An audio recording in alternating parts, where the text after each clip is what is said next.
Hello, friends, and welcome back to Malicious Compliance Stories. Imagine a neighborhood with an incredibly odd neighbor, the kind you'd expect to see in a suspenseful movie. This neighbor has some strange habits, like standing in his driveway for hours whenever there are visitors next door, watching until they leave, no matter how late it is.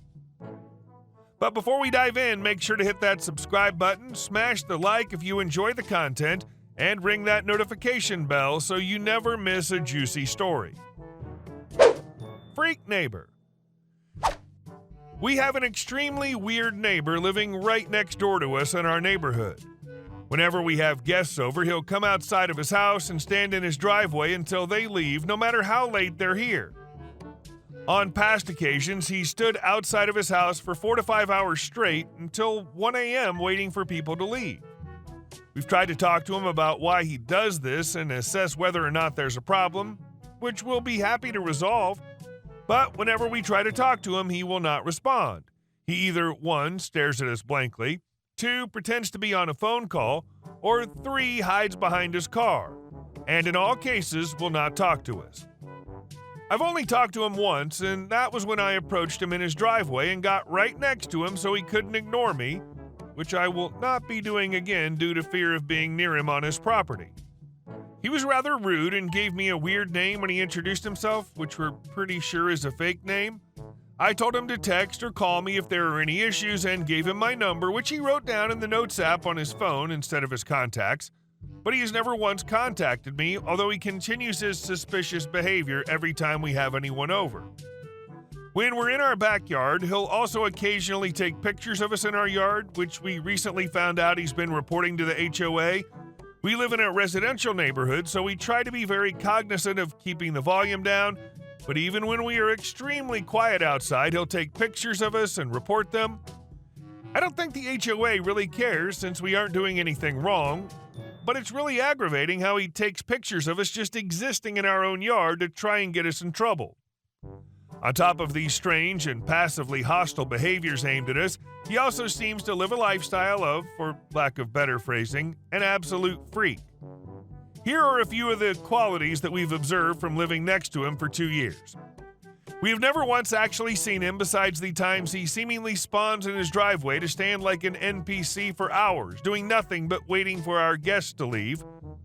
Every single window in his house has the blinds down at all given times.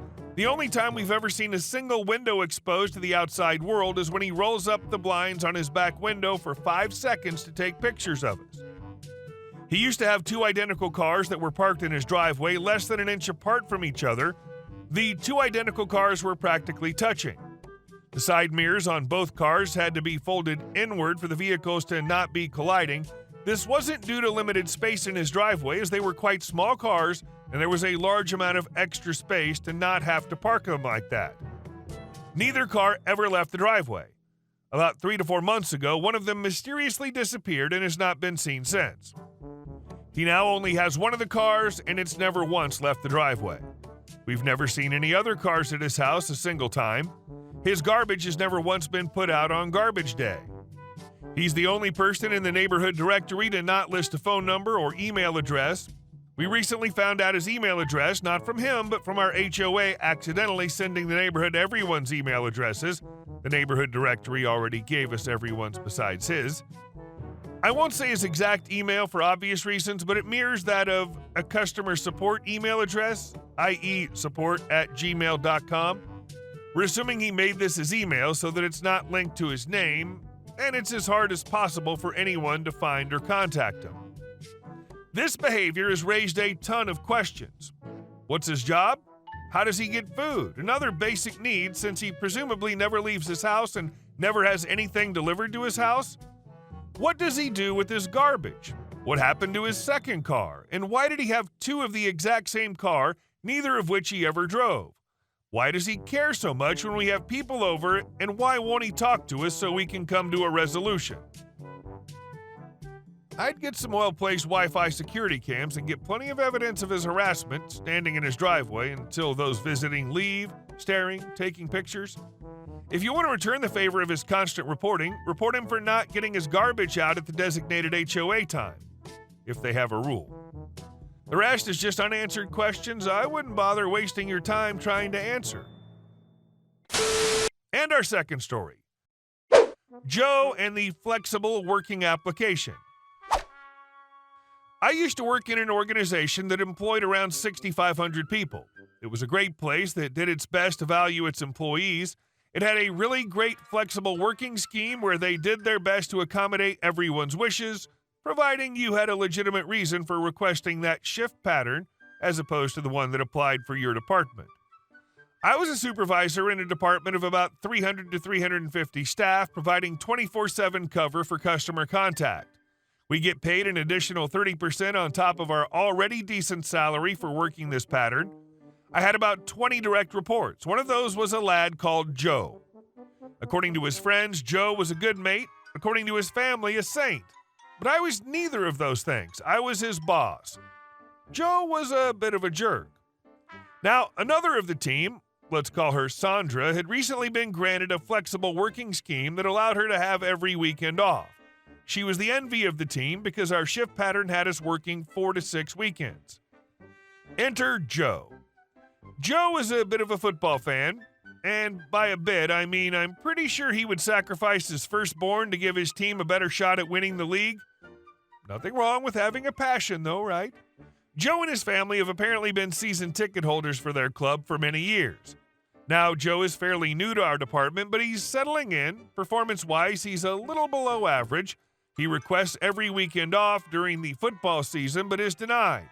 We already have the maximum number of staff permitted off on those days, Joe. Better luck next year. See if someone will swap a shift with you so you can go. And that, I thought, was the end of it. But no, Joe needs those Saturdays off. The team will lose without him there, drunkenly shouting them on. The sacrifice of his child will have been in vain. Joe finds out about Sandra's flexible working scheme. Now, what the rest of the team don't know is that Sandra's dad used to look after her kids on the weekend, and he's been diagnosed with cancer and can't manage that anymore. So naturally, work are doing everything they can to support her. Sandra's asked that her colleagues are not told about this, and she has been telling them she outstressed due to workload down as the reason on her application. So Joe approaches me and says, "Hey, Mr. Boss Man, I want to put a flexible working application in, exactly the same as Sandra's. I'm struggling with stress and, workload." Are you really, Joe? Are you really? I take Joe aside and double-check with him that this application has nothing to do with the football matches he's been complaining about for the past 3 months. No, you're certain? He swears on the grave of his still-living mother. Nice lady, we met once. Smelled like apples. Well, Joe, I say if it was, I think putting a flexible working application in under improved work-life balance and allowing me to pursue a hobby I'm passionate about would be more successful. But boss man, I'm not guaranteed to have it approved if I say that. Sandra got hers through saying stress and workload. She didn't. They'll approve mine too. It's guaranteed. Joe, ideally think you should reconsider. Nope, you have to put down what I say. This is my reason. We discussed this round and round for a whole 90 minutes. I aged 3 decades. Joe eventually states he'll put a complaint in about me if I don't put the application in that had to be signed by managers to say we had discussed them with the employee. I give up. Joe's application goes in exactly as he wants it. By this point, he's burned through mine and the team's goodwill.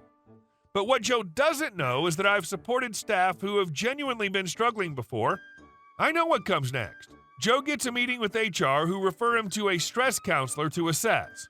Joe apparently plays it up to the counselor, thinking it's part of the process. The counselor decides that our role is having too much of an adverse effect on Joe's mental health and states he needs transferred to another department. The only vacancies at the time were for a department paid a lower rate who still worked 4 to 6 weekends. Joe quit 2 months later after complaining every single day about being moved. Sounds like you and your team came out ahead. I love it when bad employees self-sabotage. It's often called the trash taking itself out. And our last story. My battle with the HOA over our right to reside in our own home. Okay, so I live in Florida, We bought a house in one of those communities where most of the homes are owned by investors and rented out to tourists on Disney vacations. The tourists actually make great neighbors. They all tend to be in a good mood because they're on vacation. Nothing in the HOA rules, covenants, etc. forbids living in your house rather than renting it out. The area is zoned residential. Our home is a single family. We have no kids or parties and are much quieter than the tourists. We're very, very careful about following all of the HOA rules and restrictions because we understand that our neighbors are effectively businesses and we don't want to be jerks and interfere with their customers. But no matter how nice, friendly, or rule-abiding we try to be, the HOA manager, director, crazy person will not stop giving us crap every single time we have to deal with her. The paint job on our house was getting old, so we popped over to the office to flip through the book of approved paint schemes. She lectured us on the fact that these homes were not intended to be full-time residences.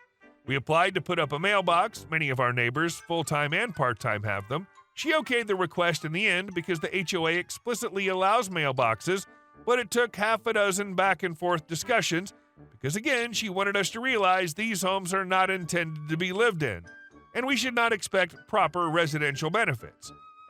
Her office is located by the community pool store, and if I so much as dare my head in that area, she will come by to remind me, yet again, that what we're doing is not okay. Needless to say, I've taken to avoiding the place. Having just gotten another lecture from her today when I went to drop off a form she requested all homeowners to fill out, I started wondering, do I have any sort of legal right to live in my own home, given that it's zoned for, living in, and I don't expect special treatment? I've triple-checked the documents we signed, and nothing in them says we can't live here. We're not the only permanent residents in the neighborhood. Turns out this lady has caused endless trouble for not only us, but several other members of the community as well.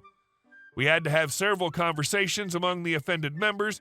As a group, we put her dismissal to vote. She was replaced by a nice lady who she was harassing as well. I consider it a victory. Hey guys, thank you all for watching the video. I'll see you in the next one.